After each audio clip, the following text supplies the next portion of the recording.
Greetings, fellow explorers. This is Tony with Fount Systems Network, and we are here in pursuit of low-carbon innovations for seawater desalination.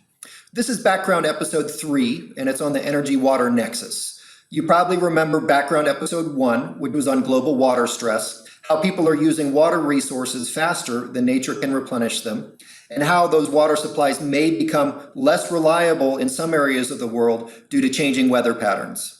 In our second background episode, we talked about climate change, some of its causes, and how rethinking our energy systems is a vital activity in reducing carbon dioxide emissions specifically. So this episode combines those two concerns. It's on the EnergyWater Nexus, and this is a subject that is underappreciated, I think, so I wanted to spend some time on it. The crux of the issue is that right now it takes a lot of water to produce energy, and at the same time, it takes a lot of energy to produce water. So as the effects of climate change come increasingly to the fore, our current electrical generating systems will be at greater risk due to disruptions in water supply. And at the same time, our current water supply systems, while they rely directly on weather, rain, and snow, are also substantially powered by our electrical generating systems. So before I dive into this important subject, if you're new to the Fount Systems Network and you want to get a sense of where we are in our pursuit, please reference the work plan, and I'm going to post a link above here so you can look at that. I'm also going to post the links and references to some of the various resources I'm going to present in the description below. If you like what you see here, please like and subscribe. Let's get started. So let's start with the Hoover Dam. The Hoover Dam is located on the border shared by Nevada and Arizona in the southwest United States. The Hoover Dam is powered by the waters of the Colorado River, which in turn is supplied by rainfall and snowmelt higher up in the watershed of the Rocky Mountains. This dam is used both as a reservoir for water supply, and it's also used to generate electricity. In this case, if Wikipedia is to be believed, it generates about 4 billion kilowatt hours per year, and it serves about 1.3 million people. The waters of the Colorado River are used to drive the turbines that generate the electricity here, and I'll show you the photo of the turbine hall. If there's no water flow, then there's no shaft rotation of the turbines, and there's no electricity being generated. So let's think about what is a possibility here in the future.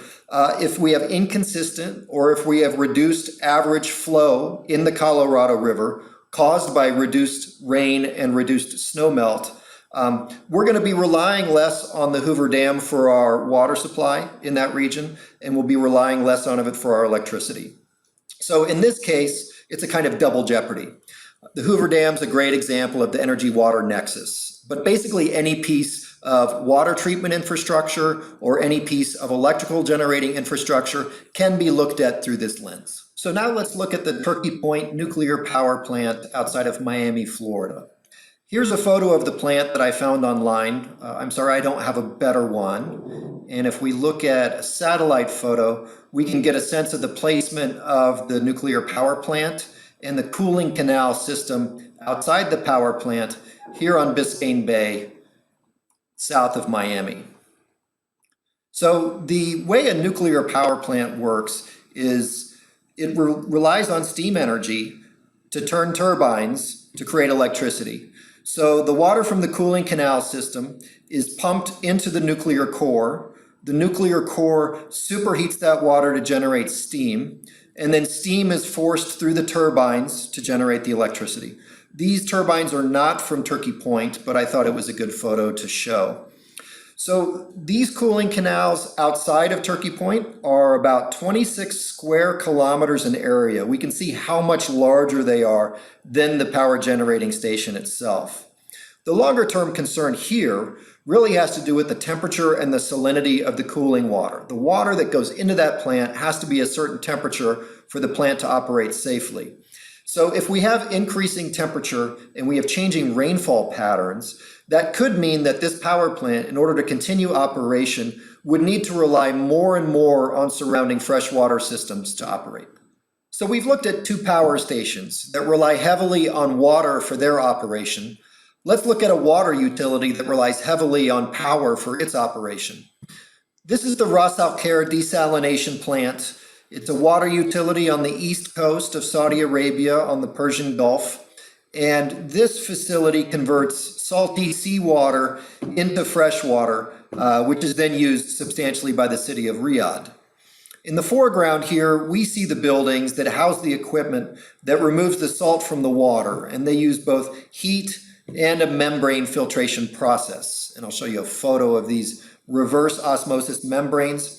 Water is forced through these membranes at very high pressure, and the salt is literally filtered out of the water.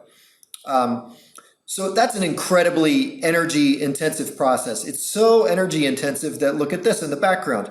That's a dedicated energy plant used to power this water purification facility. So in this particular case, this power plant is much larger than is needed to power the facility. The electricity is also used for associated industrial applications. But we can see the extraordinary need for electrical and heat energy to create fresh water in this part of the world. The issue with this is that because it uses so much fossil fuel energy in order to create fresh water, it also generates lots of carbon dioxide emissions, which exacerbate the risks of global warming. So I think that gives us a good introduction to the energy-water nexus, showing a few specific situations around the world where climate change increases the risk to human civilization due to changing rainfall patterns and due to heavy reliance on fossil fuel energy. I want to look at a couple other items to show you. This first one, the water consumption of energy production. Here in the United States, we can see how much water is used to generate electricity. And I would say notably, look at that. That's ethanol right there. Ethanol is created from corn, and corn is grown using lots and lots of water. So there's an energy source that's very water intensive as well. I have other things I want to present to you, and I just want to show you a couple quick more resources if you want to look more into it. This is the Department of Energy website. There's not much depth of content on there, but it's a start. And then here is this Water Energy Nexus conference. And it looks like the first conference started in 2017. So we can see this is an emerging issue. So I want to get a little nerdy and abstract here and spend the last few minutes looking at some conceptual diagrams that illustrate the energy-water nexus. This first diagram is from a Department of Energy report on this same theme, and it's what's called a Sankey Diagram, and it shows the water and energy flows for the United States. Now, the US is the third largest country in the world in terms of population. It's the second largest in the world in terms of physical area, and it's the largest economy in the world. So the diagram is going to be complex. So what are we looking at here?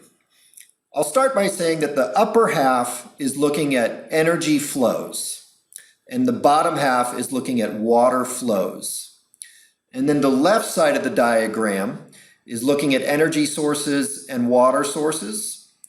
And for both of these halves, we can see the flow from those sources through uses, or I guess consumption locations, consumption nodes, ultimately to the end, which might be dissipated energy or discharged water. It's the Department of Energy. So their priority is maintaining the viability of America's energy system. So they're interested in looking at the water flows into the energy system. They want to see various vulnerabilities in the system in the cases of disrupted water supply or weather. So that's why this diagram is primarily, if not exclusively, showing water flows into the energy system. And we'll note just how much water is dedicated to electricity generation right here at this node. What they're not showing energy flows into the water system. And a good illustration of that is agriculture right here. I mean, think of the plains states in the United States. Massive amounts of water being pumped hundreds of feet out of the ground and distributed across, how much farmland. Massive amounts of energy are being consumed here, and they're not mapping that energy input there at all. So we know in the real world that lots of energy are being used there, but they're not showing it on their diagram. So that's literally the only Sankey diagram that I could find online to visualize the EnergyWater Nexus. So I wanted to draw one myself because I think it's a useful tool for visualizing how we can intervene in the EnergyWater Nexus to include renewable energy, reduce carbon dioxide emissions, and reduce the risks of climate change. I looked at the United Arab Emirates, partially because it's a much less complex nation than the United States, and also because the UAE relies heavily on desalinated water. It looks like something like 25% of all of the energy consumed in the UAE is used to desalinate water. So here's the diagram I put together. It'll look familiar. On the top, you've got the energy flows, and on the bottom, you've got the water flows. That primarily use petroleum, fossil fuel products to power industry and transport, and then natural gas for both heat energy and electrical energy. And then we can see the flows into their uses. I couldn't find any data on the ultimate kind of end of where that energy goes. So we're just seeing energy source to energy consumption. Here we're seeing water source to water consumption. Now, let's look at an example of a diagram where we intervene in that system. So if we here at Fount Systems Network are in pursuit of low carbon innovations for seawater desalination, we want to visualize what it would look like to intervene in that existing system in the UAE, include renewable energy in their desalination processes. And so here we see let's assume 25% of renewable energy is incorporated into the UAE, both in the form of electrical energy, but also in the form of thermal energy. We see some of those renewables going toward industry, transportation. I think buildings would be a substantial opportunity. And then we see the water energy coming down here to move groundwater, to use in wastewater treatment systems, and yes, desalination. And then I'll show both of these diagrams here side by side so you can get a sense of how those systems get transformed through a planned intervention. I'm going to make these diagrams available on the Fount Systems website for your download. That's what we have today. I hope you found it useful as I did. I'll post a link in the description below if you want to spend more time looking at it. I think we all have a lot more work to do to understand the scale and the complexity of the EnergyWater Nexus. Our main goal here is to introduce the subject and to provide some background for our Fount Systems pursuit. This is the third and last background, and so the next episode will be a short summary of a generic value proposition that's going to go into our Fount Systems business plan. Thank you for watching. If you like what you're seeing, then please like and subscribe. And remember, today, tomorrow, and the next day, keep exploring, keep growing. I'll see you next time.